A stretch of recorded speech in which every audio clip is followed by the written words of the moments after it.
Welcome back to CSM. I'm Jillian McLean, your Student Assembly Director of Communications, and I'm here with Megan Mitchell. She's a third year at the University of Maryland, Baltimore, and she wrote a Pulse blog for us about jealousy. The Pulse blog is student or fresh PTs or veteran PTs write us a blog that's as short or as long as they want, and it's apta.org/pulse. It has great content. I've learned a lot through those, so I always recommend everyone to check that out.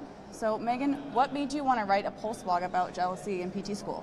Yeah, so at the time that I had written the blog post, we were kind of in the middle of about to take our finals as well as finding out about our clinical internships. So a lot of things that could end up making you feel really jealous.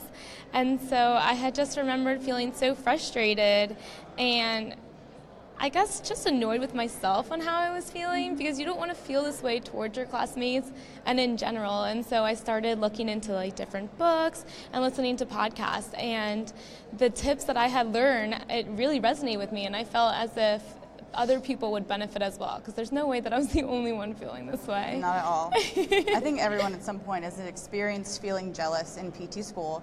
How have you gone about overcoming that in your journey through PT school? Yeah, so it's interesting. When I wrote the blog post, I think I have a different mindset then than I even do now. So I'm definitely constantly growing and learning different tactics. But at the time, it was more about having a lot of self-compassion.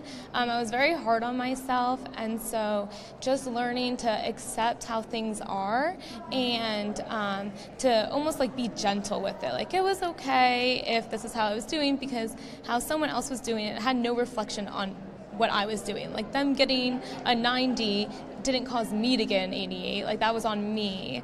Yeah. So that was helpful. And now actually, I'm learning more and more that the reason why things happen, part of it is because of skill, but part of it is because of luck, whether that's good luck or bad luck.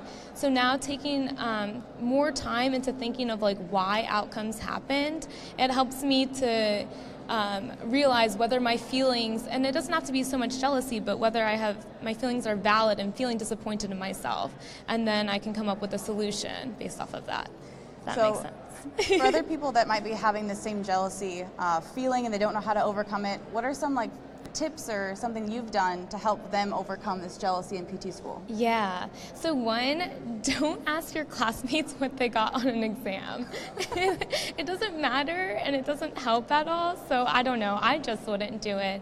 But then another one is if I'm starting to feel, I guess, jealous of, for instance, a clinical internship that someone has gotten, I guess one of the easiest ways is just list a bunch of good things that you have going on, or about things that are going just well in your life in general. That usually helps to focus and recenter so that you're not just honing in on all of that negative emotions, I guess. Yeah. And how do you focus on your own accomplishments and goals and genuinely feel proud and happy for someone else who's accomplishing big things? Because I know sometimes you get jealous or you're constantly comparing yourself because someone else is just doing really big things. How do you kind of concentrate on yourself and feel happy for them? Okay, so I read in a book once that there are two ways that you can live your life. And you can let your feelings dictate your actions, and then your actions obviously will define your character. Or you can define your character of how you want to be, act as if that person would, and then typically your feelings will follow. And so when I'm feeling kind of frustrated, I try to just act as the person that I would want to act and be proud of someone, and then typically it just naturally happens. You end up actually just genuinely feeling happy for them. But sometimes you have to fake it first. Fake it till you make it. Yeah, exactly. Well, Megan, thank you so much for joining me. And Megan's Pulse blog will be featured in our monthly email this month in February. And we'll see you guys tomorrow.